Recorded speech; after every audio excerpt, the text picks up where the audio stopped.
जय हिंद साथियों, स्वागत है आपका self study classes with Sumit Jain YouTube channel और दोस्तों ऐप में। दोस्तों बहुत सारे स्टूडेंट को ऐप डाउनलोड नहीं करते बन रहा है या फिर कर भी लिया है तो कोर्स भी नहीं देख पा रहे हैं। तो मैं आज उनको बता दूं कि ये जो सेल्फ स्टडी क्लासेस इस प्रकार से जब आप प्ले स्टोर से करते हैं तो ये आपका वेल जो है आइकन उसमें लगा हुआ है ना। तो इस प्रकार से सेल्फ स्टडी क्लासेस आपको सर्च करना है और ऐसे आइकन में आपको ऐप मिलने वाला है। ठीक है, तो दोस्तों हम देखें कि प्ले स्टोर में आपको इस प्रकार से दिखेगा ये सेल्फ स्टडी क्लासेस। ठीक है, ये प्ले स्टोर में आपको सेल्फ स्टडी क्लासेस का ऐप दिखने वाला है। ठीक है, ये इमेज उसमें डली है, ये आइकन, ये लोगो उसमें डला है। ठीक है, अब दोस्तों इसको इंस्टॉल करना है, यहां से आप इंस्टॉल करेंगे। ठीक है, अब इंस्टॉल करेंगे तो वहां पर आपको नंबर मांगेगा, जीमेल नंबर मांगेगा, तो आपको ओटीपी आएगा, तो आप रजिस्टर करके आगे बढ़ेंगे। ठीक दोस्तों, आज का वीडियो स्टार्ट हो चुका है और आज हम पढ़ने वाले हैं दोस्तों महत्वपूर्ण हिंदी साहित्य के महत्वपूर्ण 100 प्रश्न। ठीक है, और इससे पहले दोस्तों हमने रीतिकाल को पढ़ा था, रीतिकाल के बहुत सारे प्रश्नों को पढ़ा था, लेकिन आज हम जो है महत्वपूर्ण 100 वन लाइनर प्रश्नों पर चर्चा करने वाले। ठीक है, तो आपको तैयार रहना है फटाफट से उत्तर बताने के लिए। आपने बहुत सारा अभ्यास कर लिया है और आज हम 100 प्रश्नों पर चर्चा करेंगे, है ना। जो भी साथी हिंदी साहित्य ग्रुप से नहीं जुड़े हैं व्हाट्सएप ग्रुप से, वो हिंदी साहित्य ग्रुप से जुड़ जाएं। आपको सर्च करना है 9098609291। ठीक है, इस पर आपको सर्च करना है, मतलब इस पर आपको मैसेज भेजना है तो हिंदी साहित्य ग्रुप की आपको लिंक मिल जाएगी। ठीक है, और स्टार्ट करते हैं दोस्तों आज का ये वीडियो। तो आप सभी लोग तैयार हैं, वन लाइनर प्रश्न है और वन लाइनर प्रश्न में आपको ही उत्तर बताने होते हैं। ठीक है, कोई भी आपको ऑप्शन नहीं दिया जाएगा। पंच परमेश्वर के लेखक बताना है, पंच परमेश्वर के लेखक कौन हैं। प्रश्न क्रमांक आपका सामने है। चलिए तो सभी लोग अब स्टार्ट कर दें अपने अपने उत्तर बताना, और आपका बिल्कुल सही आंसर क्या हो जाएगा, प्रेमचंद। ठीक है, प्रेमचंद आपका बिल्कुल सही हो जाएगा। सभी लोग काउंट करते जाएं कि आप कितने प्रश्न गलत कर पा रहे हैं, है ना। तो आपका पहला हो जाएगा प्रेमचंद। अगला प्रश्न है आपका अवधी भाषा की सर्वाधिक लोकप्रिय महाकाव्य का नाम बताना है आपको। तो अवधी भाषा का सर्वाधिक लोकप्रिय महाकाव्य कौन सा माना जाता है। प्रश्न है आपके सामने, अवधी भाषा के सबसे लोकप्रिय महाकाव्य का नाम हमें बताना है।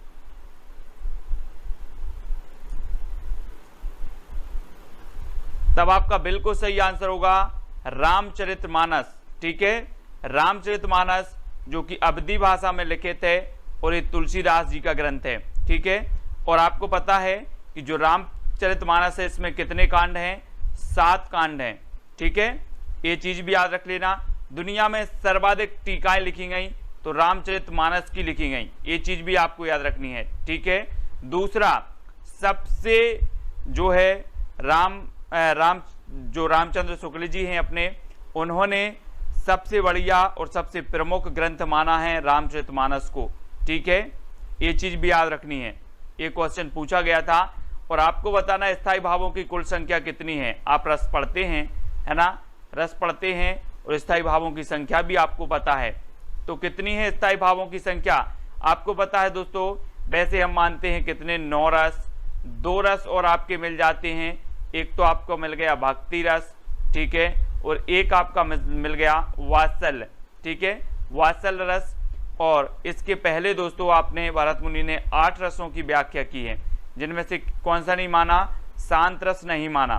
ठीक है, तो स्थायी भावों की संख्या कितनी बताओगे आप लोग, 9, है ना। 9 आपका बिल्कुल सही आंसर होगा। ठीक है, स्थायी भावों की संख्या कितनी है, 9। अगला बताना है दोहा और रोला को क्रम से मिलाने पर कौन सा छंद बनता है। दोस्तों आपने पढ़े होंगे कौन से, मात्रिक छंद पढ़े हैं।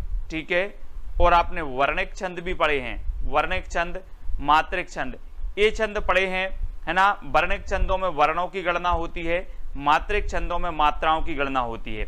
ठीक है, और यहां पर आपको बताना है कि दोहा और रोला, दोहा और रोला जब मिलते हैं तो कौन से छंद का निर्माण होता है।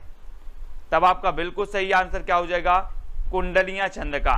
ठीक है, कुंडलियां छंद का निर्माण होता है रोला और दोहा के मिलने से। ठीक है, तो कुंडलियां छंद आपका बिल्कुल सही हो जाएगा, है ना। अब आपको बताना है दोस्तों, हार की जीत कहानी के कहानीकार कौन है। सबसे पहली बात तो ये हार की जीत क्या है, ये कहानी है, ये चीज भी याद रखनी है। अब इसके कहानीकार कौन है, ये चीज भी आपको पता है, आपने पढ़ी होगी। इसमें बाबा भारती जो रहते हैं, बाबा भारती आपने पढ़ा होगा कि बाबा भारती अपने घोड़े को बहुत प्यार करते थे, है ना। और जो खड़क से डाकू था उसने बाबा भारती के घोड़े को चुरा लिया, है ना, और यही वर्णन इसमें किया गया है। और बाबा भारती ने खड़क से डाकू से कहा था कि ये किसी को नहीं बताना कि मैंने ये घोड़ा चुराया है ना, एक अपाहिज के बेस के रूप में, क्यों नहीं तो लोग क्या नहीं करेंगे, अपाहिज की मदद नहीं करेंगे, अपाहिजों पर विश्वास नहीं करेंगे, ठीक है। तो ये हार की जीत है किसकी, सुदर्शन की, सुदर्शन की है, ये तो सभी लोगों को पता है। अगला है कामता प्रसाद गुरु का हिंदी व्याकरण विषयक ग्रंथ जो नागरी प्रचारणी सभा काशी से प्रकाशित हुआ था, उसका नाम क्या था। कामता प्रसाद गुरु का बताना है हिंदी व्याकरण विषयक ग्रंथ कौन सा है जो नागरी प्रचारणी सभा काशी द्वारा प्रकाशित हुआ था। तो वो ग्रंथ कौन सा है राकेश जी, प्रश्न क्रमांक 8 का उत्तर।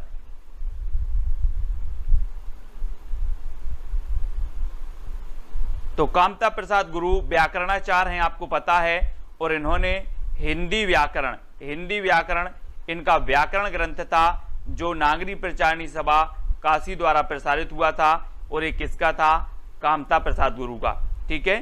तो ये चीज याद रखनी है। सबसे प्राचीन कौन सी वीरता मानी जाती है दोस्तों, आपने वीरता पढ़ी होगी, वीरता, लेकिन यहाँ पर आपकी जो वीरता मानी जाएगी वो मानी जाती है सबसे प्राचीन बाक वीरता, है ना। बाक वीरता जो बातों से वीर हो, जो बात से वीर हो, बातों से ही दुश्मन को हरा देता हो, छक्के छुड़ा देता हो, वो बाक वीरता, ये सबसे प्राचीन वीरता मानी जाती है, ठीक है, ये तो ठीक है।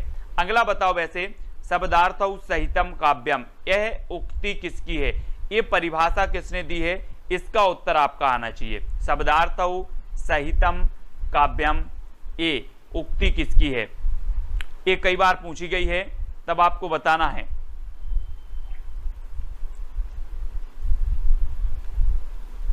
आंसर क्या हो जाएगा, और सुबह 8 बजे, रात्रि 8 बजे वाली हिंदी की क्लास आपकी हिंदी व्याकरण की यथावत चालू हो गई है, ठीक है। तो हिंदी व्याकरण की क्लास में सभी लोग 8 बजे आ सकते हैं, ठीक है। और शब्दार्थौ सहतौ काव्यम दोस्तों ये किसकी है, भामह की है, ठीक है। और मैंने आपको याद करवाया था कि जो अलंकार संप्रदाय के प्रवर्तक माने जाते हैं वो माने जाते हैं भामह, है ना। कौन माने जाते हैं, भामह माने जाते हैं। तो याद रख लेना, शब्दार्थौ सहितौ काव्यम, इसकी जो उक्ति है वो भामह की है ना, इसको याद रखेंगे। अशोक के फूल जो निबंध संग्रह है, सबसे पहली बात तो आपको याद रख लेना है कि ये निबंध संग्रह है और इसके रचनाकार कौन है।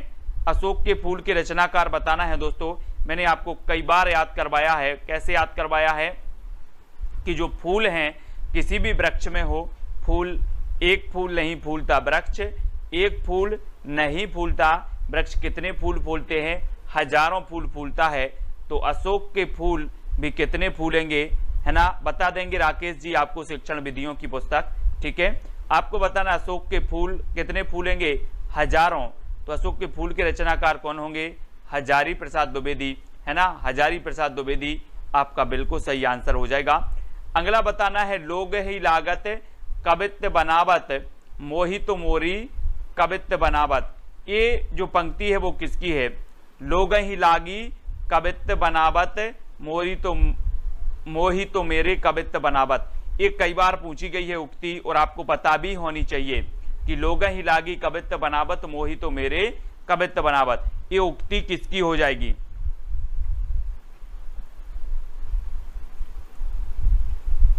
तो दोस्तों आपने नाम सुना होगा किसका, घनानंद जी का, ठीक है, घनानंद जी का नाम सुना है।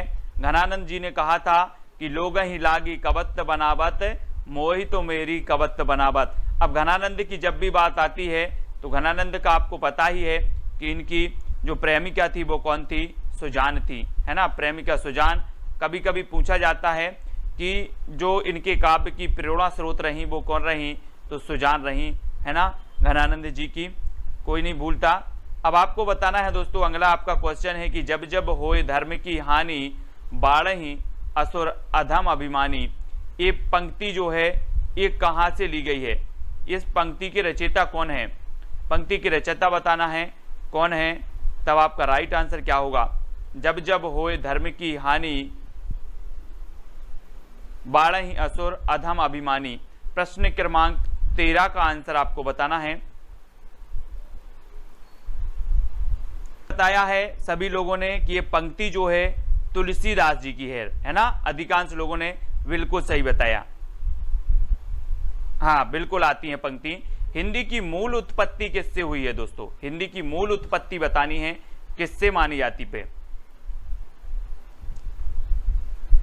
हिंदी की मूल उत्पत्ति किससे मानी जाती है, तो आपको पता है वैदिक संस्कृत से। कौन सी संस्कृत से, वैदिक संस्कृत से हिंदी की मूल उत्पत्ति मानी जाती है। तो वैदिक संस्कृत याद रख लेना, ठीक है, वैदिक संस्कृत से मानी जाती है। और आत्मनिर्भरता निबंध के लेख रचनाकार कौन है, आत्मनिर्भरता निबंध के रचनाकार बताना है कौन है।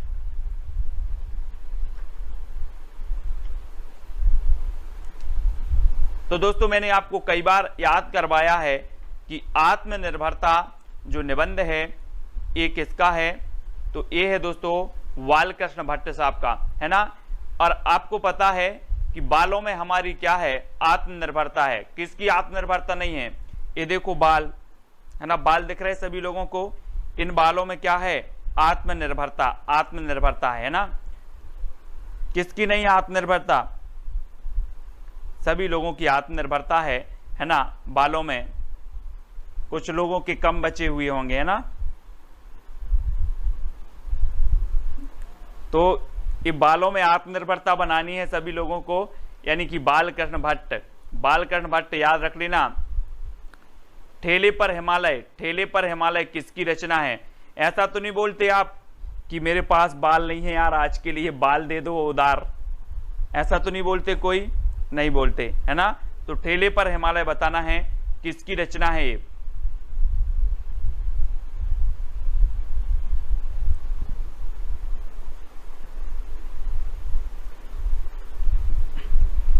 तब आपका बिल्कुल सही आंसर होगा दोस्तों ठेले पर हिमालय, धर्मवीर भारती, है ना। ठेले पर हिमालय धर्मवीर भारती जी हैं, है ना, धर्मवीर भारती जी इसके रचनाकार। कई बार ये रचना पूछी गई है ठेले पर हिमालय, तो याद रख लेना, इसको भूलना भी नहीं है, ठीक है, धर्मवीर भारती। रानी केतकी की कहानी, लो अब रानी केतकी की कहानी कौन ने नहीं सुनी, सबने तो सुनी है, इंसान ने भी सुनी है, अल्लाह ने भी सुनी है ना। तो रानी केतकी की कहानी, एक दिन बोले कि रानी केतकी की कहानी इंसान ने ही नहीं अल्लाह ने भी सुनी है, तो इंसा अल्लाह खां, है ना, रानी केतकी की कहानी के रचनाकार हो जाएंगे। तो बहुत सारे लोगों पे बन रहा है ना, यह प्रेम को पंथ कराल महातरवार की धार पे धावनो है। ये पंक्ति किसकी है दोस्तों, बहुत ही बढ़िया पूछी जाती है कि यह प्रेम को पंथ कराल महातरवार की धार पे धावनो है।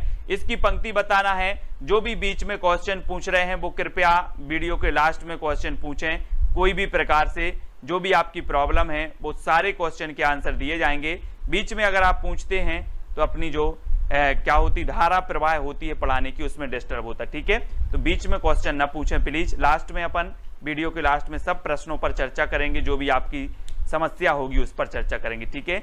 ए प्रेम को पंथ कराल महातरवार की धार पे धावनो है, ये बताना है। तो ये जो है दोस्तों ये बोधा कवि की है, किसकी है, बोधा कवि की। तो हम पढ़ते हैं ना, इनकी एक रचना अपन ने पढ़ी थी, कौन सी पढ़ी थी, इश्क नामा, कौन सी पढ़ ली थी, इश्क नामा। जबकि अपन ने इश्क लता पढ़ी थी, इश्क लता पढ़ी थी तो किसकी पढ़ी थी, इश्क लता, इश्क लता अपन ने घनानंद जी की पढ़ी थी, और इश्क नामा पढ़ी थी किसकी, बोधा कवि की, है ना। और इनकी जो कौन थी प्रेमिका थी, उनका नाम क्या था, सुभान था। घनानंद की प्रेमिका का नाम सुजान था, बोधा की प्रेमिका का नाम सुभान था, है ना। इश्क नामा इनकी रचना है, और इन्होंने कहा था कि यह प्रेम को पंथ कराल महा तरबार की धार पे धावनो है, तो ये बोधा कवि की पंक्ति हो जाएगी। हिंदी में भाषा में वचन कितने होते हैं दोस्तों? हिंदी भाषा में वचन बताना है, वचन, है ना। अब वो नहीं बोल देना सर कि जब भावर पढ़ते हैं वो वाले वचन, वो तो बहुत सारे वचन होते हैं, है ना। कितने होते वचन? ये वाले वचन बताना, हिंदी व्याकरण वाले। तो ये वचन बताना है, और वचन दो, हम बोलते ना कि वचन दो मुझे कि आप ऐसा करोगे, वचन दो, ठीक है, वचन दो।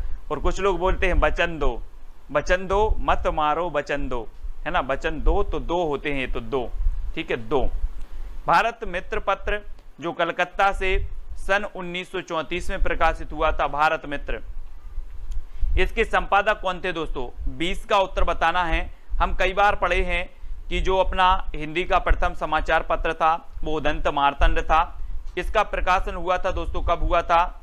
1826 में, है ना। 1826 में इसका प्रकाशन हुआ उदंत मार्तंड का, और इसके जो संपादक थे वो जुगल किशोर थे, लेकिन भारत मित्र के जो संपादक थे वो रुद्रदत्त थे, ठीक है, रुद्रदत्त शर्मा थे। 1934 में प्रकाशित हुआ था कलकत्ता से। मैंने आपको पढ़ाए थे दोस्तों, क्या पढ़ाए थे? अपने पूरी पत्र पत्रिकाएं याद भी करवाई कि सबसे पहले 1826 में आपका उदंत मार्तंड आया, फिर 1829 में आपकी बंगदूत आई, ठीक है, बंगदूत पत्रिका। फिर दोस्तों हमने पढ़ा था कि 1845 में कौन सा आया था? शायद प्रजामित्र। फिर 1854 में आपका समाचार सुधावर्षण आया था, ठीक है। ये पंक्तियां, ये समाचार पत्र जो होते हैं वो आपसे पूछे जाते हैं, है ना, तो इनको आपको याद रख लेना। और 1834 में भारत मित्र आया था, है ना। तो ये समाचार पत्र पत्रिकाओं वाला वीडियो तो मैंने आप तक प्रेषित किया है, वो जरूर आपको देखना है ना। ज्ञानपीठ पुरस्कार किस क्षेत्र में श्रेष्ठ कार्य के लिए दिया जाता है दोस्तों? ज्ञानपीठ पुरस्कार मैंने आपको कई बार बताया है कि जो ज्ञानपीठ पुरस्कार है ये दोस्तों केवल 4 रचनाओं के लिए मिला, हिंदी की केवल 4 रचनाओं के लिए, ठीक है। और ये आपको बताना है कि ये किस क्षेत्र में श्रेष्ठ कार्य के लिए दिया जाता है, ये तो आप उत्तर बताएंगे ही। और ज्ञानपीठ पुरस्कार सबसे पहले चिदम्बरा के लिए मिला, किसे? चिदम्बरा के लिए मिल गया सुमित्रानंदन पंत जी को, ठीक है। कब? 1968 में, है ना। फिर 1972 में मिला दोस्तों उर्वशी के लिए, फिर 1978 में मिल गया अज्ञे साहब के लिए, और 1982 में मिला किसे? महादेवी वर्मा जी के लिए, है ना। तो ये 4 ज्ञानपीठ पुरस्कार या 4 रचनाओं के लिए ज्ञानपीठ पुरस्कार मिलाएं, और ये साहित्य के क्षेत्र में दिया जाता है, ये सभी लोगों को पता है, ठीक है, साहित्य के क्षेत्र में। तो ज्ञानपीठ पुरस्कार की भी मैंने ट्रिक बताई है, वो भी आपकी आएगी। आकाशदीप कहानी के लेखक कौन है? सबसे पहली बात तो ये आकाशदीप क्या है? कहानी है, कहानी, है ना। तो अब आपको बताना है आकाशदीप। और ये जो आपको पता होगी दोस्तों कि जो छायावाद के प्रवर्तक माने जाते हैं, छायावाद के प्रवर्तक कौन माने जाते हैं? जयशंकर प्रसाद जी माने जाते हैं। और ईलाचंद्र जोशी ने जोश में आकर क्या कर दिया, इन्हें जयशंकर प्रसाद को छायावाद का प्रवर्तक बता दिया, ठीक है। और दोस्तों ये छायावाद जयशंकर प्रसाद जी की कहानी है, ये याद रख लेना है, आकाशदीप, ठीक है। आकाशदीप जयशंकर जी की है, प्रतिध्वनि भी है इनकी, है ना। ग्राम भी एक रचना है इनकी, कामायनी इनका महाकाव्य है। तो इस सारी की सारी ये आ गया कामायनी, है ना। हमने इसको याद कर लिया कि हम कामना करने जाते हैं, किसके इधर जाते हैं अपन? शंकर जी के यहाँ कामना करने जाते हैं कि Shankar ji net exam qualify करवा देना, है ना। 4 नारियल चढ़ाएंगे, बहुत सारे लोग बोलते हैं। तो शंकर जी के यहाँ कहा जाना है, कामना करने जाना है। तो ये कामायनी महाकाव्य है, और इसमें कितने सर्ग हैं दोस्तों? 15, है ना। ये चीज भी सभी को पता है, चिंता, ईड़ा, आनंद, ये सभी सर्ग हैं कामायनी के, ठीक है। तो कामायनी जयशंकर प्रसाद जी का महाकाव्य है, 15 सर्ग हैं, बिल्कुल। उमा देवी जी 1935 इसका रचना काल है, ठीक है, वेरी गुड। यानी कि सभी लोगों को अच्छे से पता है। और तोड़ती पत्थर बताना है दोस्तों, ये तोड़ती पत्थर आपकी यथार्थवादी रचना मानी जाती है। कैसी मानी जाती है? अगर आपसे कभी पूछा जाए कि निम्न में से कौन सी यथार्थवादी रचना है तोड़ती पत्थर, तो आपको बता देना है कि ये तोड़ती पत्थर जो है ये यथार्थवादी रचना है। और इसको बता होगा ये किसकी रचना है। तो ये रचना है दोस्तों किसकी, जयशंकर प्रसाद जी की। ओपी चिंपा जी बहुत दिनों में आए हैं, है ना, ओपी चिंपा जी व्यस्त हैं अभी, और तोड़ती पत्थर बताना है तो ये रचना हो जाती है दोस्तों निराला जी की, है ना। निराला जी को क्रांतिकारी कवि, ओज कवि, है ना, इनकी प्रथम छंदमुक्त रचना जूही की कली माना जाता है। ठीक है, ये चीज भी आपको याद रखनी है, जूही की कली। और अगला क्वेश्चन आपको बताना है निराला को कैसा कवि माना जाता है। लो, निराला को कैसा कवि माना जाता है, तब आपका राइट आंसर क्या होगा। बहुत सारी चीजें ऐसी होंगी जो आपको पता होंगी। हाँ, तोड़ती पत्थर इलाहाबाद की सड़कों पर, निराला जी। चिंपा जी कैसे हो, क्रांतिकारी बताना है। निराला जी को माना जाता है क्रांतिकारी कवि। ठीक है, क्रांतिकारी कवि निराला जी के बारे में पढ़ना जरा। सरोज स्मृति दुनिया का सबसे शोक गीत जो है, सरोज स्मृति, ये निराला द्वारा रचित है ना, शोक सरोज स्मृति, ये भी याद रखना है क्रांतिकारी कवि के बारे में। भक्ति काल की रामश्रयी शाखा के जो है कवि कौन माने जाते हैं, प्रमुख कवि बताना है।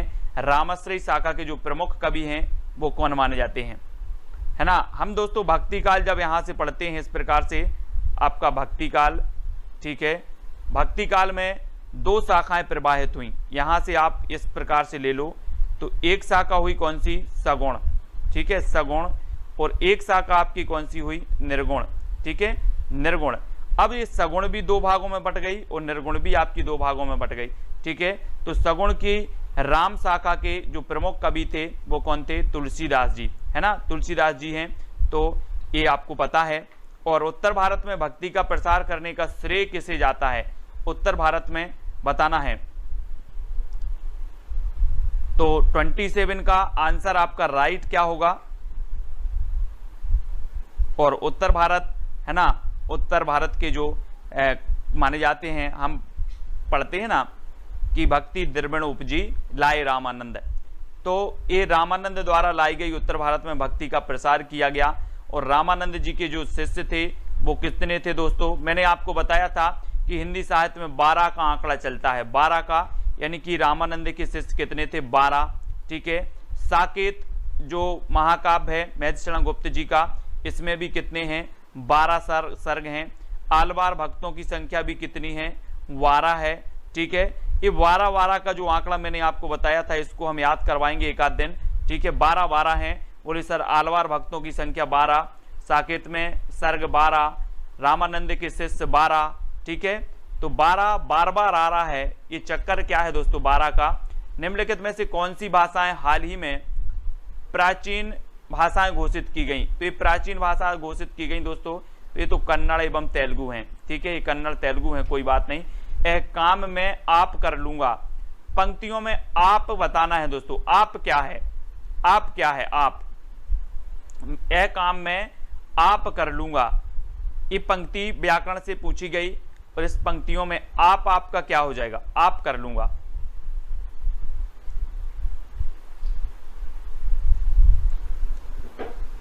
तो आप कर लूंगा मतलब ये क्या हो जाएगा, निजवाचक सर्वनाम हो जाएगा। ठीक है, निजवाचक, है ना, आप लोग निजवाचक सर्वनाम पढ़ते हैं, है ना, तो ये निजवाचक सर्वनाम ही हो जाएगा। 6 प्रकार के आपने सर्वनाम पढ़े होंगे, है ना, और उनके भी भेद पढ़े होंगे, और ये सर्वनाम भी निजवाचक सर्वनाम आपका हो जाएगा। हिंदी साहित्य का 9वां रस कौन सा है दोस्तों, आपने पढ़े 8 रस। 8 रस कौन से पढ़े, भरत मुनि ने माने 8 रस। ठीक है, यहां से प्रक्रिया शुरू हुई। अब इस प्रक्रिया को अपन फिर से आगे बढ़ाएं, तो जो 9वां रस आपका माना जाएगा वो कौन सा माना जाएगा, 9वां रस। तो 9वां रस आपका जो माना जाता है दोस्तों वो माना जाता है शांत रस। ठीक है, शांति से, बोले रसों का शांति से क्या करो, रसास्वादन करो, शांति से करो, शांत रस। ठीक है, तो 9वां रस आपका हो जाएगा शांत रस। ठीक है, याद रख लेना, शांति, शांत। कबीर किस काव्यधारा के कवि थे दोस्तों, बिल्कुल सरल क्वेश्चन आप लोगों से पूछे जा रहे हैं आज, है ना, क्योंकि थोड़ा सा आप लोगों का भी मन लग जाए, कठिन कठिन बता देते हो सर रोज, आज कुछ सरल हो जाए, है ना। कबीर किस काव्यधारा के कवि थे, कबीर, है ना, कबीरदास जी के बारे में आपने कई बार पढ़ा होगा कि इनके गुरु का नाम था रामानंद। ठीक है, रामानंद थे इनके गुरु। लेकिन रामानंद जो थे ये सगुण थे। कैसे थे? ये सगुण थे। और जो कबीर थे वो कैसे थे? निर्गुण थे। कबीर कैसे थे? निर्गुण थे। ठीक है, ये निर्गुण ब्रह्मा को मानते थे और इस सगुण को मानते थे जिनकी साकार प्रतिमा होती है। ठीक है, तो ये चीज आपको याद रखनी है। डॉक्टर कृष्ण शंकर शुक्ल ने आचार्य केशव दास पर एक पुस्तक, है ना, बहुत बढ़िया पंक्ति यहाँ पर लिख रहे हैं अपने ओपी जी, है ना, और केशव की काव्य कला, केशव की काव्य कला इन्होंने लिखी है, केशव की काव्य कला। और दोस्तों ओपी जी ने बहुत बढ़िया नोट्स बना लिए हैं, अपने ट्रिकी नोट्स बनाए हैं ओपी जी ने। उनकी एक आध दिन अपन क्या करते हैं, उनका रजिस्टर लेके आएंगे। क्या लेके आएंगे? रजिस्टर, उनके नोट्स उठा करके लेकर आएंगे और अपन लोग सब पढ़ेंगे। किसके? ओपी जी के। ठीक है, उन्होंने बहुत बढ़िया तरीके से ट्रिक भी बनाई है। व्याकरण की दृष्टि से प्रेम शब्द क्या है? प्रेम, व्याकरण की दृष्टि से बताना है कि जो प्रेम शब्द है वो क्या है ना।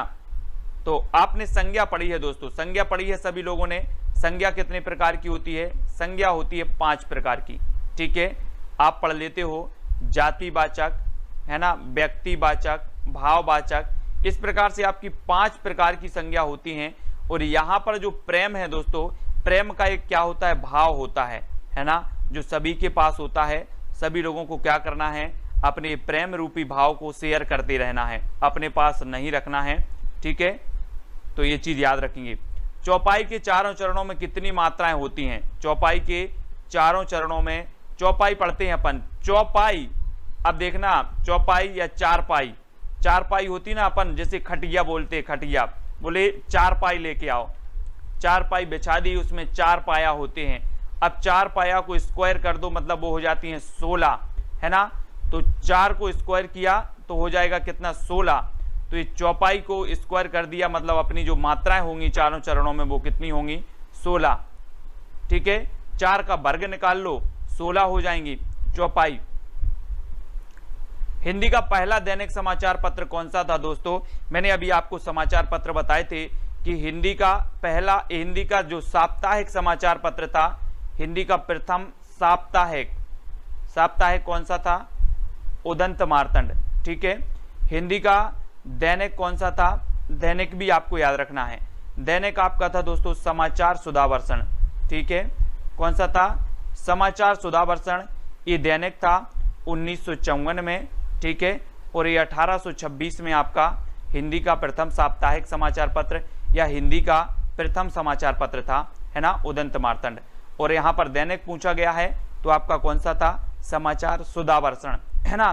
दारसू जी, उदंत मार्तंड ये हिंदी का पहला दैनिक समाचार पत्र नहीं था। जो भी कंफ्यूजन है, बहुत सारे लोग, उनका कंफ्यूजन दूर होना चाहिए। अब देखो यहाँ से क्वेश्चन कैसे पूछे जाते हैं, हिंदी का प्रथम समाचार पत्र कौन था आपसे पूछा जाएगा, तो आप क्या लगाओगे? यहाँ दैनिक समाचार पत्र लिखा है और यहाँ उदंत मार्तंड, ये गलत है।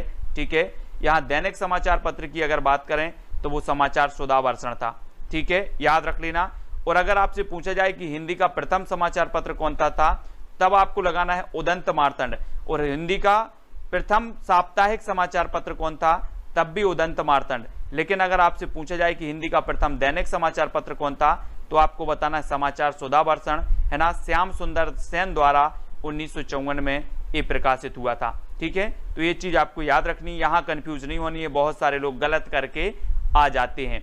आनंद कादम्बिनी पत्रिका के संपादक कौन थे? आनंद कादम्बिनी ये पत्रिका थी और बहुत बढ़िया पत्रिका थी, है ना। हाँ, जुगल किशोर थे, है ना, ओपी जी जुगल किशोर।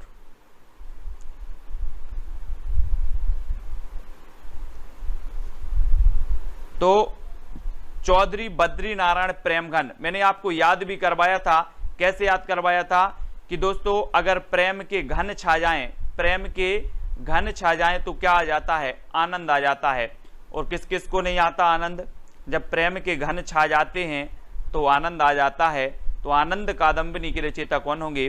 प्रेमघन होंगे कि शत्रुघ्न होंगे? प्रेमघन होंगे ना, प्रेमघन यानी कि बद्री नारायण चौधरी प्रेमघन, है ना, इनको याद रखेंगे। और ये भारतेंदु मंडल के कवि थे बद्री नारायण चौधरी प्रेमघन। ठीक है, और इनकी रचना है आनंद कादंबनी।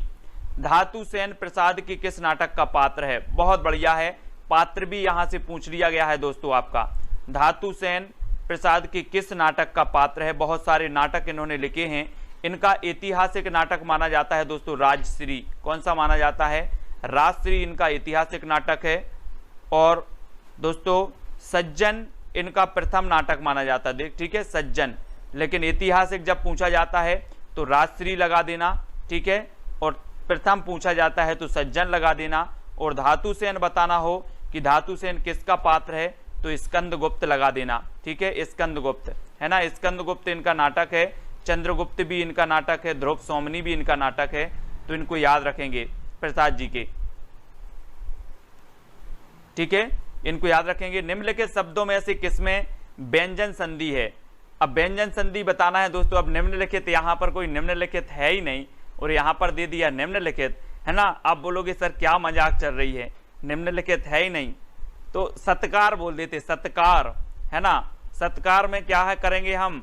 व्यंजन लेकर आएंगे। सत्कार कैसे करोगे? सूखा सूखा सत्कार करोगे क्या, है ना। बहुत सारे व्यंजन लाके आना है और सत्कार करना है, तो सत्कार में व्यंजन संधि लगा देना। ट्रिक निकल आती है अपनी हिंदी साहित्य वाली ट्रिक, संधि में भी लगा दिया। अब संधि का वीडियो किस किस ने नहीं देखा? संधि मैंने दोस्तों आपको स्वर संधि, व्यंजन संधि और विसर्ग संधि तीनों की बहुत बढ़िया ट्रिक निकाली है। 1 नंबर संधि का वीडियो सभी को देखना है और ट्रिक पढ़ना है। फिर बताना है रसिक प्रिया के रचनाकार कौन है, रसिक प्रिया। और 40 का आंसर, है ना। रसिक प्रिया, कवि प्रिया, ये जो रचनाएं मानी जाती हैं किसकी मानी जाती हैं? हाँ, केशवदास, केशवदास की मानी जाती हैं। रसिक प्रिया, है ना, कवि प्रिया, रामचंद्रिका, विज्ञान गीता, इस सारी की सारी रचनाएं हैं केशवदास जी की। कठिन काव्य का प्रेत नहीं कहा जाता है ना।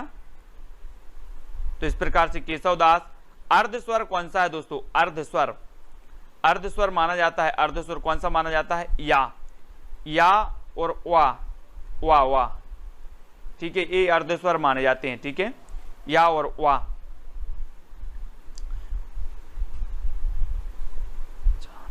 बहुत बढ़िया। देखो ओपीजी ट्रिक छोड़ने लगे हैं अपने। ओपीजी ट्रिक का मास्टर तो ओपीजी है, बहुत बढ़िया ट्रिक निकालते हैं, नोट्स भी बनाए हैं, जो नोट्स अपन लोगों को मिलने वाले हैं कुछ दिन में। भरत मुनि ने अपभ्रंश को क्या नाम दिया था?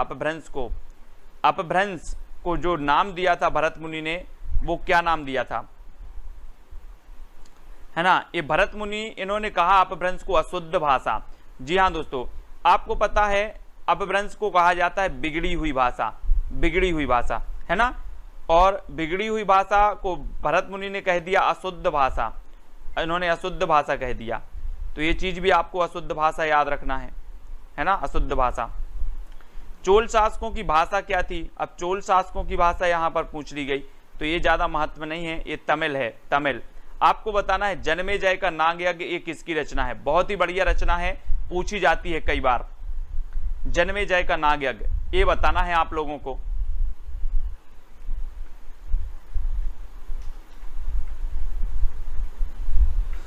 तो ये भी किसकी रचना हो जाएगी दोस्तों? जन्मेजय का नाग यज्ञ। अब यहां पर बोले सर नांग आया है, तो हमने हिंदी साहित्य वाली ट्रिक लगा दी कि नांग तो शंकर जी के गले में पड़ा है। किसके गले में पड़ा है? शंकर जी के गले में पड़ा है। तो ये रचना किसकी हो जाएगी? नांग यज्ञ जयशंकर प्रसाद जी की होगी, ठीक है, जयशंकर प्रसाद जी की। नांग पड़ा है दोस्तों शंकर जी के गले में, और ये नांग यज्ञ भी किसकी होगी? शंकर जी की होगी, ठीक है, शंकर, जयशंकर प्रसाद जी की।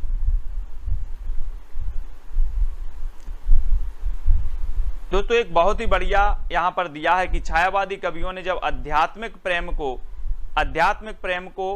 अपनी कविताओं में व्यक्त किया, आध्यात्मिक प्रेम को जब अपनी कविताओं में व्यक्त किया छायावादी कविताओं साहित्यकारों ने, तो ये कविताओं को किस वाद के अंतर्गत रखा गया? तो वो वाद था दोस्तों रहस्यवाद। कौन सा वाद था? रहस्यवाद था, है ना। ये चीज याद रखनी है कि जो छायावादी कवि थे, इन्होंने आध्यात्मिक प्रेम को अपनी कविताओं में प्रदर्शित किया, तो इन कविताओं को रहस्यवाद के अंतर्गत रखा गया, रहस्यवाद, ठीक है। तो रहस्यवाद आपका बिल्कुल सही होगा। काव्य क्षेत्र में प्रबंध शिरोमणि की उपाधि किसे दी गई? बहुत ही बढ़िया प्रश्न है। प्रबंध शिरोमणि बताना है, प्रबंध शिरोमणि की उपाधि किसे दी गई? 46 का आंसर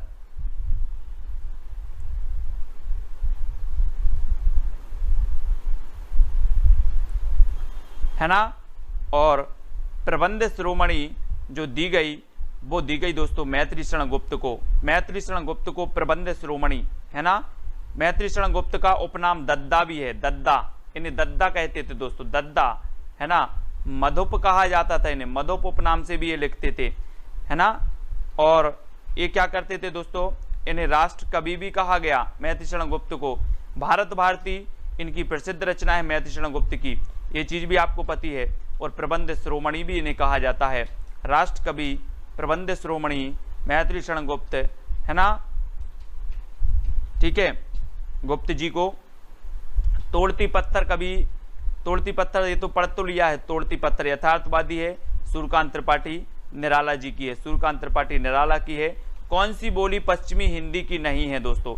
तो पश्चिमी हिंदी की, देखो पश्चिमी हिंदी की जब हम बात करते हैं तो हम कौन कौन सी बोलियां पढ़ते हैं? एक तो पढ़ते हैं अपन कन्नौजी, कौन सी पढ़ लेते हैं? कन्नौजी। और एक पढ़ते हैं बुंदेली, कानों के खड़ी बुंदेली ब्रज भान हरि के पास, है ना। तो एक आप पढ़ते हो हरियाणवी, ठीक है, हरियाणवी भी आप पढ़ते हो, और खड़ी बोली भी आप पढ़ते हो। तो कन्नौजी, बुंदेली, ब्रज, हरियाणवी, खड़ी बोली, और कौन सी रह गई? कानों की खड़ी बुंदेली ब्रज भान हरि के पास। यही है क्या पूरी, कि कोई रह गई? तो ये सारी की सारी बोली हैं जो हिंदी की, पश्चिमी हिंदी की मानी जाती हैं, ठीक है। हरियाणवी भी हो गई आपकी, कन्नौजी भी हो गई, बुंदेली हो गई, ब्रज हो गई, खड़ी हो गई, ठीक है। तो ये चीज आपको पता है कि जो खड़ी बोली है इसे कौरवी भी कहा जाता है, और हरियाणवी को बांगरू कहा जाता है, बांगरू, ठीक है, बांगरू कहा जाता है ना। Very good. तो खड़ी को कौरवी और हरियाणवी को बांगरू। और बघेली, और बघेली दोस्तों आपने पढ़ा होगा, कौन सी? अब छत्तीसगढ़ी। तो अवधी आपने पढ़ा होगा, अवधी, बघेली और छत्तीसगढ़ी, है ना। छत्तीसगढ़ी एक कोड है आपका, अब छत्तीसगढ़ी। आ से अवधी, बा से बघेली, और छत्तीसगढ़ी से छत्तीसगढ़ी, तो अब छत्तीसगढ़ी, ठीक है। ऐसा। तो आज के वीडियो को इतना ही अपन खत्म करते हैं आज, है ना। यहाँ पर क्या है, क्या पूछा? संयुक्त व्यंजन पूछे गए। संयुक्त व्यंजन आपको पढ़ते हैं, सभी लोग पढ़ते हैं। कौन कौन से संयुक्त व्यंजन, कौन कौन से हैं? छा, त्रा, ज्ञा और इस प्रकार से सिरा, ये संयुक्त व्यंजन होते हैं, है ना। छत्रज्ञ श्रय, छत्रज्ञ श्रय, ये संयुक्त व्यंजन माने जाते हैं। जायसी ग्रंथावली के संपादक बताना है तो हैं दोस्तों कौन? रामचंद्र शुक्ल। ये जायसी ग्रंथावली के संपादक माने जाते हैं, शुक्ल जी।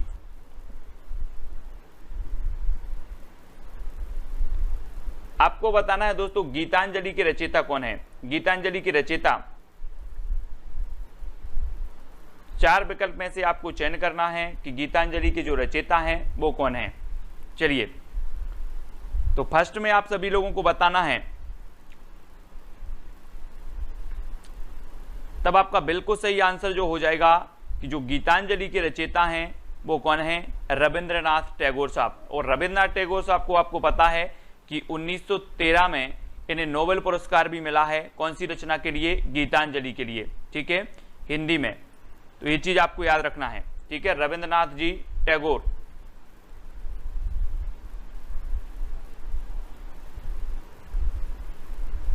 ठीक है। अब अगला क्वेश्चन आपको देखना है दोस्तों, अगला है आपका शिव शंभू के चिट्ठे से संबंधित जो रचनाकार हैं वो कौन है? शिव शंभू के चिट्ठे, यानी कि आपका 56 का आंसर आपको बताना है। ये किसकी रचना है शिव शंभू के चिट्ठे?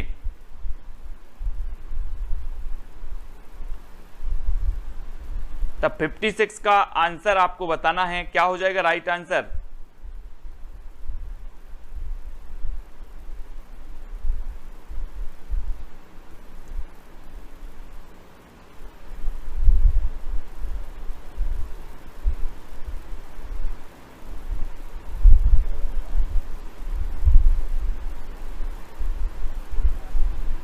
तो सभी लोगों ने जो उत्तर बताया है कि बाल मुकुंद गुप्त, बाल मुकुंद गुप्त आपका बिल्कुल सही हो जाएगा। शिव शंभू के चिट्ठे जो रचना है वो किसकी है? बाल मुकुंद गुप्त की है।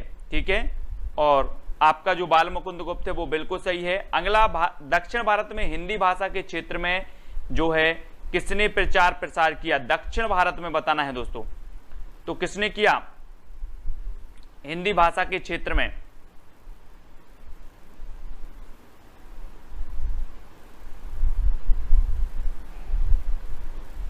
और आपका बिल्कुल सही आंसर होगा श्री राजगोपालाचारी ने जो है दक्षिण भारत में दोस्तों हिंदी भाषा के क्षेत्र में प्रचार प्रसार किया। और राजगोपालाचारी के बारे में आप लोग जानते हैं, है ना, श्री राजगोपालाचारी आपका बिल्कुल सही होगा। नेक्स्ट प्रश्न आपसे पूछा जाता है कि किस पुस्तक में भ्रमर गीत का प्रसंग है? तो किस पुस्तक में है ऐसे आप नहीं बताओगे, मैं ही बता देता हूं कि जो सूर सागर है, कौन सी है? सूर सागर, जो कि किसकी है? सूरदास जी की है। और सूरदास जी की सूर सागर में भ्रमर गीत का प्रसंग है ना। सूर सागर, सूर सारावली, साहित्य रचना, साहित्य लहरी, है ना, ये रचनाएं हैं सूरदास जी की। लेकिन आपको बताना है मानवीकरण अलंकार का प्रयोग किस प्रकार की कविता में हुआ है? मानवीकरण आपने पढ़ा होगा दोस्तों कि प्रकृति का मानवीकरण किया गया। प्रकृति का मानवीकरण किया गया कौन सी, किस काल की कविताओं में किया गया प्रकृति का मानवीकरण? हाँ, वेरी गुड परवेज जी। भारतेंदु युग और द्विवेदी युग के बीच की कड़ी कहा जाता है बाल मुकुंद गुप्त साहब को। और मानवीकरण का अलंकार, जो मानवीकरण अलंकार का प्रयोग किया गया वो नई कविता में किया गया। लेकिन अगर बात करें प्रकृति का मानवीकरण, तो प्रकृति का मानवीकरण किया गया छायावादी कविताओं में। ठीक है, छायावादी कविताओं में प्रकृति का मानवीकरण किया गया और मानवीकरण अलंकार का प्रयोग हुआ है नई कविताओं में। ठीक है, तो ये चीज भी आपको याद रखनी है। अगला क्वेश्चन बताना है दोस्तों, अनिल का पर्यायवाची क्या है? अनिल, अनिल का पर्यायवाची शब्द बताना है, कौन सा हो जाएगा? या अनिल किसका पर्यायवाची शब्द है? इस प्रकार से आपको चयन करके बताना है।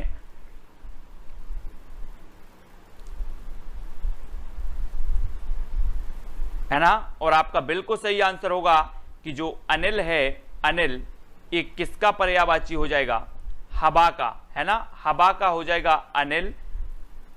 और अनल, अनल जो होता है वो किसका होता है? आग का। ठीक है, बहुत कंफ्यूजन होता है दोस्तों इसमें अनल और अनिल में। ठीक है, अनिल वायु का है और अनल आग का है, इसको याद रख लेना, मैं भी कंफ्यूज हो जाता हूं इसमें तो। ठीक है, तो अनिल पवन का और अनल आग का, ये चीज याद रखनी। ठीक है, बिपाशा पत्रिका का प्रकाशन किस प्रदेश से होता था? बिपाशा, बिपाशा पत्रिका का बताना है, इसका प्रकाशन होता था किस प्रदेश से होता है? बिपाशा। और बिपाशा पत्रिका का आपका बिल्कुल सही आंसर हो जाएगा यूपी। कहां से होता है? यूपी से होता है बिपाशा, है ना। बिपाशा पत्रिका का प्रकाशन होता है यूपी से, यूपी आप लगा लेना। नीलकमल में कौन सा समास है दोस्तों? नीला है जो कमल, इसमें कौन सा समास हो जाएगा?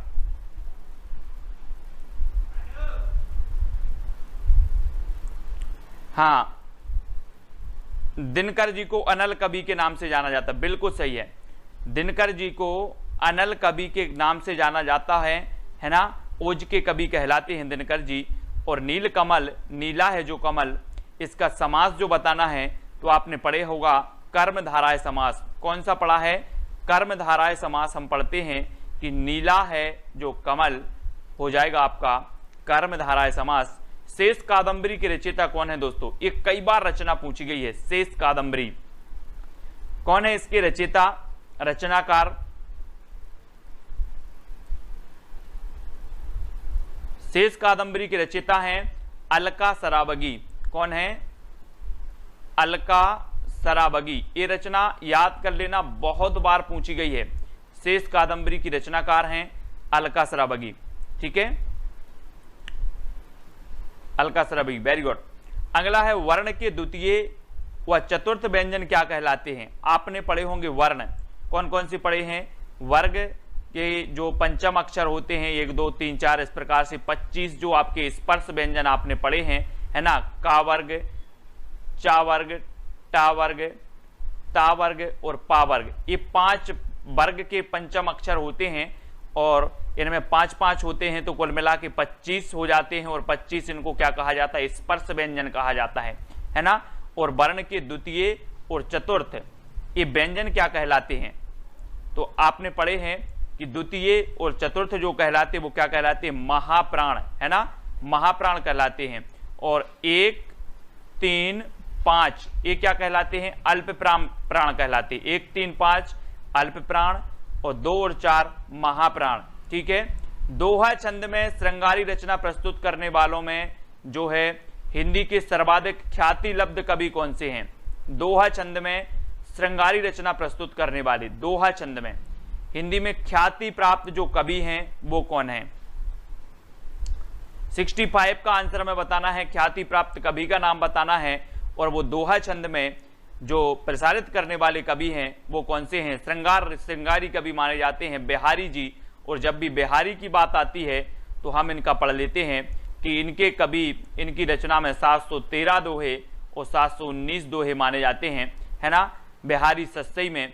और रामचंद्रिका के रामचरितमानस के बाद बिहारी जी की जो बिहारी सस्सई है इसकी टीका सर्वाधिक लिखी गई, है ना। और दोस्तों जो बिहारी जी हैं, बिहारी ये रीति काल के श्रेष्ठ कवि हैं। और ये कौन सी काव्यधारा के कवि हैं? तो ये सिद्ध, रीति सिद्ध काव्यधारा के कवि माने जाते हैं। ठीक है, तो ये चीज भी आपको याद करना है ना। हिंट दीजिए, बिल्कुल हिंट जरूर देखें। छंद का सर्वप्रथम उल्लेख कहाँ मिलता है? छंद का सर्वप्रथम उल्लेख बताना है, कहां पर मिलता है? छंद जल्दी बताओ कहां मिलता है। और आपका बिल्कुल सही आंसर होगा दोस्तों कि ऋग्वेद में। कहां पर मिलता है छंद का सर्वप्रथम उल्लेख? ऋग्वेद में मिल जाता है।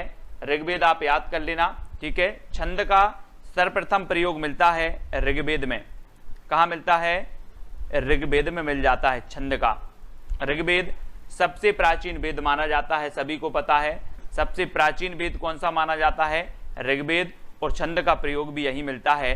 नेक्स्ट आपको बताना है श्रृंगार रस का स्थायी भाव कौन सा है? आपने रस पढ़े हैं, कितने रस पढ़े हैं आपने?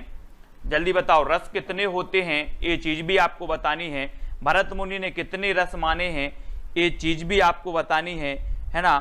और दोस्तों कौन सा रस भरत मुनि ने नहीं माना है ये चीज भी आपको बतानी है।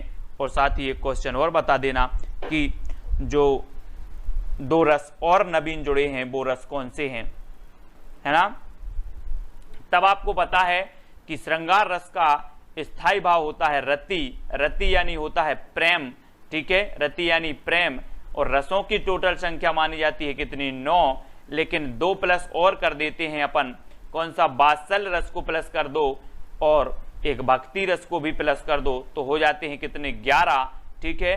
और भरत मुनि की अगर बात करें कितने रस माने हैं तो 8 रस माने हैं। इन्होंने कौन सा रस नहीं माना है? तो इन्होंने शांत रस नहीं माना है। किसने? भरत मुनि ने, है ना। तो ये तो सभी लोगों को पता है। ठीक है। छल तो संचारी भाव है, छल संचारी भाव है रोहित कुमार जी।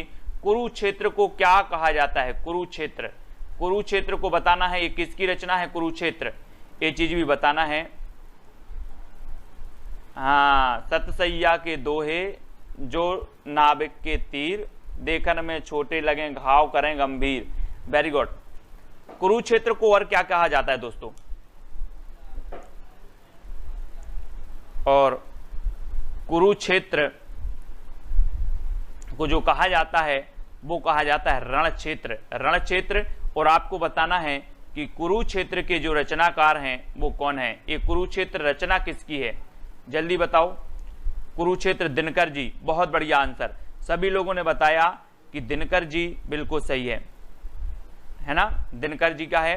नेक्स्ट है, भारत में सर्वाधिक किस भाषा का प्रयोग किया जाता है? सर्वाधिक बताना है दोस्तों, है ना। और आपको पता है राष्ट्रभाषा की परिभाषा क्या है? जो पूरे राष्ट्र की संपर्क भाषा है उसे राष्ट्रभाषा कहा जाता है। और राजभाषा की परिभाषा क्या है? राजभाषा की आपकी परिभाषा होती है कि जो सरकारी कामकाज में प्रयोग की जाती है वो आपकी राजभाषा कहलाती है। और भारत की राष्ट्रभाषा कोई भी नहीं है, कभी भूल में नहीं रहना। भारत की राजभाषा हिंदी है, हिंदी है। और अंग्रेजी भी है। ठीक है, अंग्रेजी भी आप भारत की राजभाषा है, क्योंकि ये प्रशासनिक कार्यों में इसका प्रयोग किया जाता है, तो ये चीज आपको याद रखनी है। ठीक है ना। तो यहाँ पर भारत में सर्वाधिक जो भाषा का प्रयोग होता है वो भाषा का नाम है हिंदी। ठीक है, और 14 सितंबर को हम कौन से दिवस के रूप में मनाते हैं? हिंदी। ठीक है, ये तो पता ही है।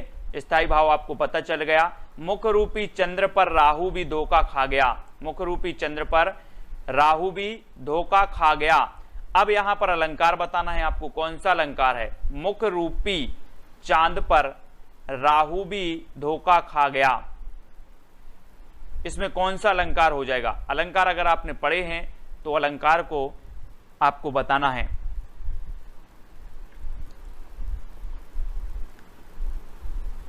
ना। और आपका बिल्कुल सही आंसर होगा मुख रूपी चांद पर राहु भी धोखा खा गया, यानी कि आपका रूपक अलंकार बिल्कुल सही हो जाएगा, रूपक। ठीक है, हाँ, वेरी गुड, सही बताया अधिकांश लोगों ने। मुंडा भाषा परिवार का क्षेत्र कौन सा है दोस्तों? मुंडा भाषा परिवार, है ना। भाषा परिवार आपने पढ़े हैं। सबसे बड़ा जो भाषा परिवार है वो कौन सा है? भारोपीय परिवार। ये कई बार एग्जाम में पूछा गया है कि जो भारोपीय परिवार है ये सबसे बड़ा भाषा परिवार है ना। और मुंडा भाषा परिवार का क्षेत्र बताना है, तब आपका बिल्कुल सही आंसर होगा छोटा नागपुर का पठार। छोटा नागपुर जो है ये मुंडा जनजाति है यहाँ पर, और मुंडा भाषा परिवार इसी से संबंधित है। मुंडा भाषा परिवार, है ना, छोटा नागपुर से संबंधित है। और छोटा नागपुर का पठार कहाँ पर है? तो छोटा नागपुर का पठार है दोस्तों आपका झारखंड में। झारखंड में है, जिसकी सर्वोच्च चोटी का नाम है पारसनाथ। क्या नाम है? पारसनाथ नाम है ना। पारसनाथ याद रखेंगे। और अगला बताना है भारतीय संविधान के किस अनुच्छेद में हिंदी को राजभाषा घोषित किया गया? किस अनुच्छेद में किया गया? यानी 73 का उत्तर बताना है। मैं अपन ने अभी पढ़ लिया कि भारत की जो राजभाषा है वो कौन सी है? हिंदी है। ठीक है, हिंदी है, अंग्रेजी भी है। और जो भाषा से संबंधित अनुसूची है वो 8वीं अनुसूची है ना। ये तो सभी को पता है। 22 भाषाओं को 8वीं अनुसूची में वर्णित किया गया है। अंग्रेजी भाषा को 8वीं अनुसूची में नहीं रखा गया है। ठीक है, सभी को पता है।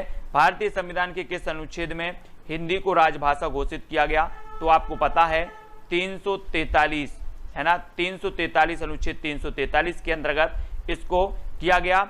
अब एक भाषा दूसरी भाषा से क्या लेती है? एक भाषा दूसरी भाषा से क्या लेती है? क्वेश्चन अच्छे से समझना है।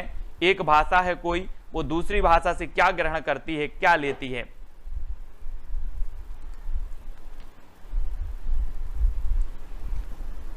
तब आपका बिल्कुल सही आंसर होगा क्या लेती है? एक भाषा, जैसे हम कहते हैं कि संस्कृत से हिंदी में जो शब्द आए हैं उन्हें हम तत्सम कहते हैं। क्या कहते हैं? तत्सम। ठीक है, तत्सम शब्दावली। बोले तत्सम शब्दावली है, संस्कृत से हिंदी में आए हैं। लेकिन संस्कृत से जो हिंदी में आके बिगड़ गए हैं, है ना, उन्हें तद्भव, उनसे उत्पन्न हुए, है ना, तत्सम से उत्पन्न हुए उन्हें हम तद्भव बोलते हैं, है ना। और जो देसी होते हैं वो देशज कहलाते हैं। जो विदेशी भाषाओं से आते हैं वो विदेशी कहलाते हैं, है ना। जैसे अरबी, फारसी, ये विदेशज हैं। और देसी, तत्सम, तद्भव। तो एक भाषा जो होती है दूसरी भाषा से क्या लेती है? शब्दावली को लेती है। और शब्दावली आपका बिल्कुल सही आंसर होगा। कठिन काव्य के प्रेत हैं, एक किस पंक्ति, किस कवि के लिए जो है कहा गया है? कठिन काव्य के प्रेत कहा गया, किसे कहा गया? कठिन काव्य। दोस्तों यहां से दो क्वेश्चन बनते हैं, एक तो कठिन काव्य का प्रेत और एक कठिन गद्य का प्रेत। एक कठिन काव्य का प्रेत आपसे पूछा गया, तो कठिन काव्य का प्रेत किसे कहा जाता है?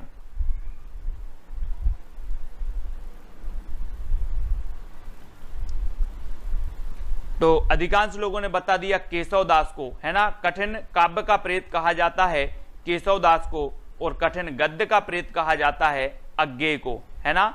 यहां से परेशान नहीं होना। गद्य का जो है अज्ञेय और काव्य का केशव दास। ठीक है, कठिन काव्य का प्रेत केशव दास, कठिन गद्य का प्रेत अज्ञेय। ये दो क्वेश्चन आपसे पूछे जाते हैं। ठीक है, अगला बताना है जायसी के सर्वोत्कृष्ट ग्रंथ का नाम क्या है? जायसी यानी कि मलिक मोहम्मद जायसी। सूफी काव्य धाराएं हमने पढ़ा था हिंदी में भक्ति काल, है ना। भक्ति काल जब हम पढ़ते हैं दोस्तों, तो भक्ति काल की जो समय सीमा है 1375 से 1700 मानी जाती है आचार्य रामचंद्र शुक्ल के अनुसार, ठीक है। और भक्ति काल को दो भागों में बांटा गया, सगुण भक्ति शाखा और निर्गुण भक्ति शाखा। सगुण को दो भागों में बांट दिया गया, राम काव्य धारा और कृष्ण काव्य धारा। निर्गुण को दो भागों में बांटा गया, सूफी काव्य धारा और संत काव्य धारा। और सूफी काव्य धारा के जो प्रमुख कवि थे वो कौन थे? जायसी थे। कौन थे? जायसी थे। और इन्होंने हिंदी का सर्वप्रथम प्रमाणिक ग्रंथ लिखा, है ना। कौन सा लिखा? जायसी ने, मलिक मोहम्मद जायसी ने पद्मावत लिखा, है ना। और अगर आपसे कभी पूछा जाए कि हिंदी का प्रमाणिक महाकाव्य कौन सा है, प्रथम प्रमाणिक महाकाव्य कौन सा है, तो वो पद्मावत ही माना जाता है ना। प्रथम प्रमाणिक महाकाव्य है पद्मावत, ठीक है। और मेवाड़ की पन्ना नामक धाय के अलौकिक त्याग का ऐतिहासिक वृत्त लेकर राजमुकुट नाटक की रचना की गई थी। इस नाटक के लेखक कौन है दोस्तों? आपने पन्ना धाय पढ़ा होगा। और ये राजमुकुट नाटक, पन्ना धाय ने क्या कर दिया था? राजकुमार को बचाने के लिए अपने प्राण बलि बेली पर चढ़ा दिए, है ना। अलौकिक त्याग इन्होंने किया था पन्ना धाय ने। और ये राजमुकुट नामक एक नाटक है, इसके लेखक कौन माने जाते हैं, ये चीज आपको बताना है। मेवाड़ की पन्ना, इस पर बहुत सारे नाटक भी बने हैं। हाँ बिल्कुल सही है, 1540 में पद्मावत का रचना काल माना जाता है। और आपका यहाँ पर बिल्कुल सही आंसर होगा राजमुकुट है गोविंद बल्लभ पंत की। किसकी है? गोविंद बल्लभ पंत की है, जो कि पन्ना धाय के जीवन से समर्पित है, पन्ना धाय के। और गोविंद बल्लभ पंत आपका बिल्कुल सही हो जाएगा, ठीक है, गोविंद बल्लभ पंत, है ना। अगला है दोस्तों कंठ ध्वनियां कौन सी है? तो कंठ ध्वनि आपने पढ़ा होगा, यहाँ पर कंठ ध्वनियां पूछी गई और विकल्प आपको नहीं दिए गए। ये तो आपके साथ क्या है? नाइंसाफी है, लेकिन कोई बात नहीं है। जितने भी आपको पंचम वर्ण जो होते हैं, का वर्ण होते हैं, का, है ना, का, खा, गा, घा, इंग्या, है ना, ये क्या होते हैं दोस्तों? ये कंठ से बोले जाते हैं, है ना। इनका उच्चारण स्थान क्या होता है? कंठ से उच्चारण होता है, ठीक है। ये कंठ ध्वनियां कहलाती हैं, कंठ ध्वनियां, ठीक है। खड़ी बोली का प्रयोग सबसे पहले किस पुस्तक में हुआ? पुस्तक में बताना है दोस्तों आपको, कौन सी पुस्तक में हुआ खड़ी बोली का सर्वप्रथम प्रयोग, यानी 79 का उत्तर। खड़ी बोली का प्रयोग सबसे पहले किस पुस्तक में हुआ था?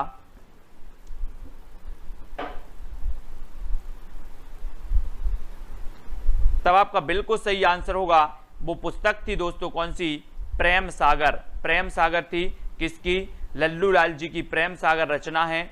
और ये प्रथम पुस्तक थी जिसमें खड़ी बोली का प्रयोग किया गया। और खड़ी बोली की जब भी बात आती है तो मैं आपको हमेशा बताता हूं कि खड़ी बोली पश्चिमी हिंदी से जो है उत्पन्न हुई है, पश्चिमी हिंदी की उपभाषा है खड़ी बोली, ठीक है। और दोस्तों हमने पढ़ी है कि पश्चिमी हिंदी में 5 भाषाएं हैं, कौन कौन सी? कानों के खड़ी बुंदेली, ब्रजभान हरि के पास, है ना। तो आपकी कन्नौजी, बुंदेली, ब्रज, हरियाणवी और खड़ी बोली, ये सभी पश्चिमी हिंदी की आती हैं। और प्रेम सागर ये खड़ी बोली की प्रथम पुस्तक मानी जाती है, जो कि रचनाकार कौन है? लल्लू लाल जी हैं, ठीक है, इनको याद रखेंगे। अगला क्वेश्चन है स्त्रीलिंग शब्द बताना है। तो स्त्रीलिंग का ठंडाई, ठंडाई ये तो ठीक है, ठंडाई।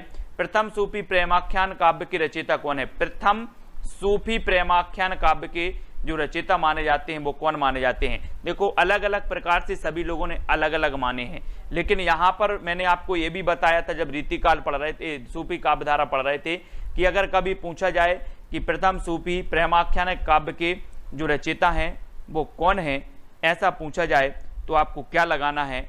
आपको लगाना है, क्या लगाना है? मुल्ला दाऊद। मुल्ला दाऊद आपका बिल्कुल सही आंसर होगा, ठीक है। मुल्ला दाऊद की जो रचना है वो कौन सी है? चंदायन है, चंदायन, ठीक है। चंदायन ये मुल्ला दाऊद की रचना है। और इसे प्रथम सूफी प्रेमाख्यान काव्य के जो है रचयिता माने जाते हैं मुल्ला दाऊद, और चंदायन को प्रथम रचना मानी जाती है। ये चीज भी आपको याद रखनी है। साथ ही दोस्तों आपको क्या याद रखना है कि आचार्य शुक्ल ने किसे माना है? आचार्य शुक्ल ने माना है मृगावती को, ठीक है, मृगावती को माना है। मैंने सूफी काव्यधारा की पूरी रचनाएं आपको सन सहित क्रमबद्ध याद करवाया है, ट्रिक भी आपको बताई है ना।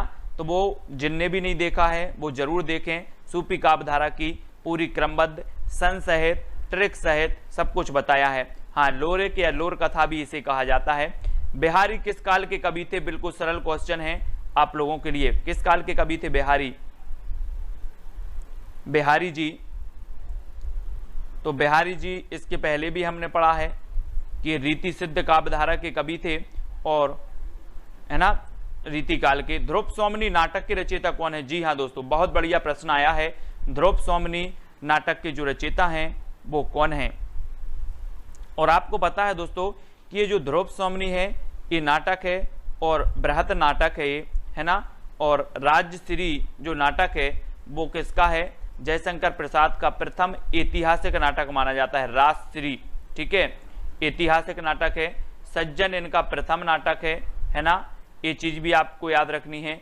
और ध्रुव सौमनी ये भी नाटक किसका है? जयशंकर प्रसाद जी का। जयशंकर प्रसाद जी यानी कि आपका उत्तर होगा प्रसाद जी। ठीक है, और प्रसाद जी के बारे में हम हमेशा पढ़ते हैं कि जोशी जी यानी कि ईला चंद्र जोशी साहब ने इन्हें जोश में आकर छायावाद का प्रवर्तक मान लिया। हम कई बार पढ़ते हैं दोस्तों कि छायावाद के प्रवर्तक कौन है, तब आपके सामने जो है बहुत सारे ऑप्शन होते हैं, लेकिन आपको क्या लगाना है? जयशंकर प्रसाद। ठीक है, जयशंकर प्रसाद छायावाद के प्रवर्तक हैं और इन्हें ईलाचंद्र जोशी ने माना, है ना। और मुकुटधर पांडे को किसने माना? तो मुकुटधर पांडे को जो माना है वो रामचंद्र शुक्ल ने माना।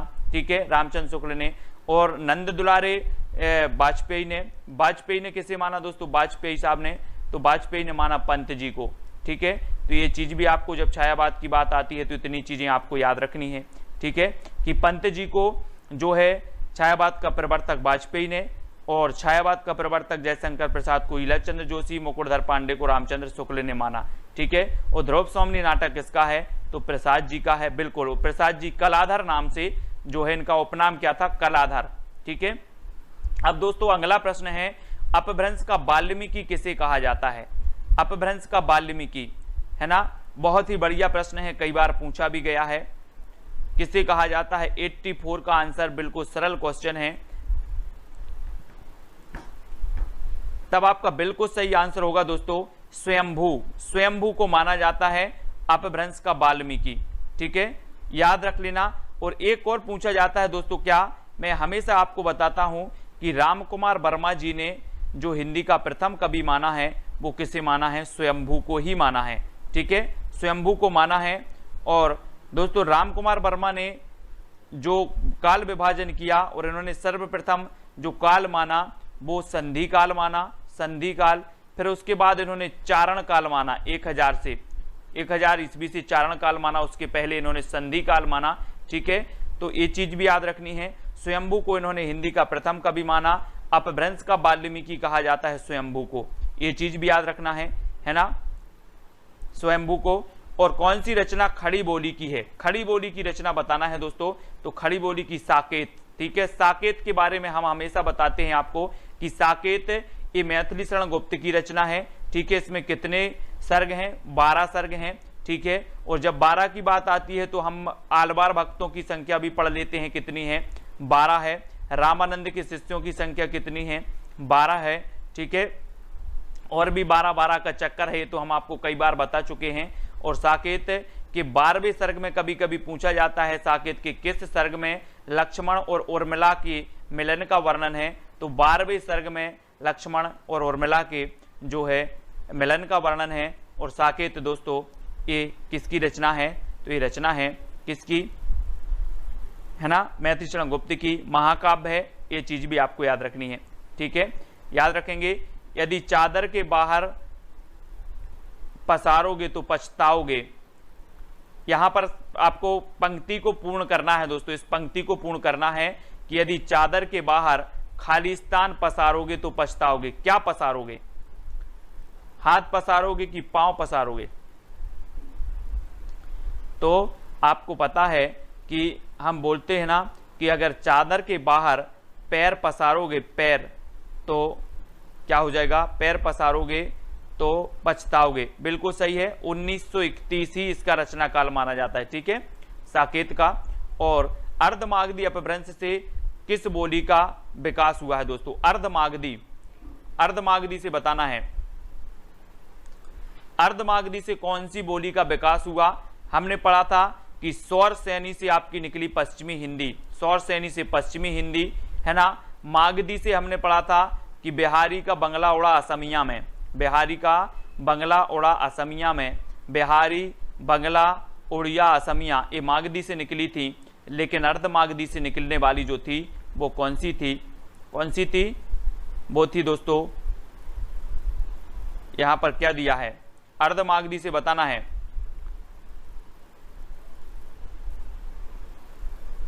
कौन सी निकली थी? पूर्वी हिंदी। यहां पर बंगला ये गलत दिया है ना, बंगाली ये गलत दी है, पूर्वी हिंदी। तो पूर्वी हिंदी निकली थी, है ना, पूर्वी हिंदी। पूर्वी हिंदी से जो निकली वो कौन सी निकली?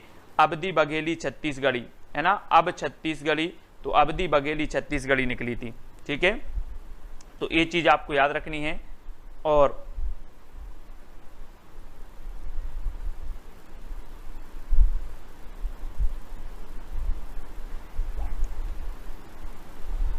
अगला आपको बताना है, हिंदी नाटकों के मंचन में यक्षगान का प्रयोग, यक्षगान का प्रयोग किसने किया है? हिंदी नाटकों के मंचन में यक्षगान का प्रयोग किसने किया?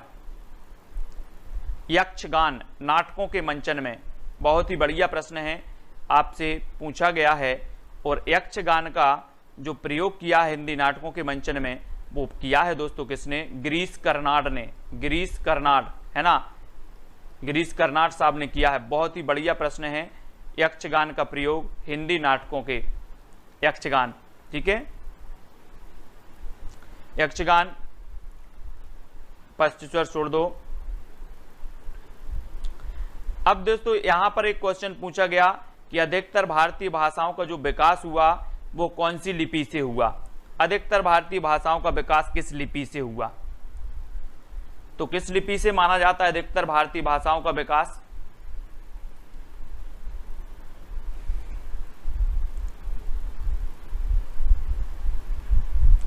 तो सभी लोगों को पता है कि ब्राह्मी लिपि, है ना, ब्राह्मी लिपि से माना जाता है अधिकतर भारतीय भाषाओं का। और ब्राह्मी लिपि आपका बिल्कुल सही होगा।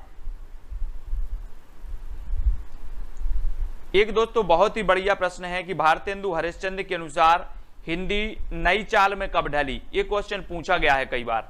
भारतेंदु हरिश्चंद्र के अनुसार हिंदी नई चाल में कब ढली? तो आपको बता देना है 1900। वेरी गुड, ए आती है ना परवेज जी, वेरी गुड। 1973 में हिंदी नई चाल में ढली। ये क्वेश्चन आईएमपी है, ये क्वेश्चन पूछा भी गया है। भारतेंदु हरिश्चंद्र के अनुसार हिंदी नई चाल में कब ढली? तो 1973 में, ठीक है, 1973, सॉरी 1873, 1973 नहीं 1873, है ना, कभी कभी मिस्टेक भी होता है। 1873 नई चाल में ढली, 1873 में। और ढाई आकर प्रेम के पढ़े सो पंडित होए, प्रस्तुत पंक्ति किसकी है? पोती पढ़ पढ़ जग मुआ, पंडित भया न कोय। और ढाई आकर, हाँ आंसर दिख गया है, कोई बात नहीं, दिख गया है तब भी ठीक है, कबीरदास जी के बारे में, है ना, 1873, वेरी गुड। और ढाई आकर प्रेम के पढ़े सो पंडित होए, ये कबीरदास जी की पंक्ति है। और कबीरदास जी आपको पता है निर्गुण काव्यधारा के श्रेष्ठ कवि थे, प्रथम कवि थे, मतलब ये प्रमुख कवि थे निर्गुण काव्यधारा की, संत काव्यधारा की, ठीक है, संत थे संत कबीरदास जी। गोवा की स्वीकृत राजभाषा है कोंकणी। गोवा की स्वीकृत राजभाषा क्या है? कोंकणी। कोंकणी बोली जाती है दोस्तों गोवा में, है ना, गोवा। इस प्रकार से आपने देखा होगा, ऐसे हम देखते हैं यहाँ कहीं गोवा है, थोड़ा सा इतना सा है गोवा, और यहाँ पर कोंकणी बोली जाती है, कोंकणी। अवधी भाषा का सर्वाधिक लोकप्रिय महाकाव्य का नाम बताना है। अवधी भाषा, अवधी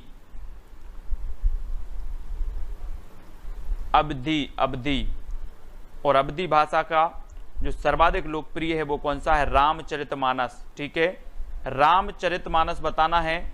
और दोस्तों रामचरितमानस में 7 कांड हैं, 7 कांड।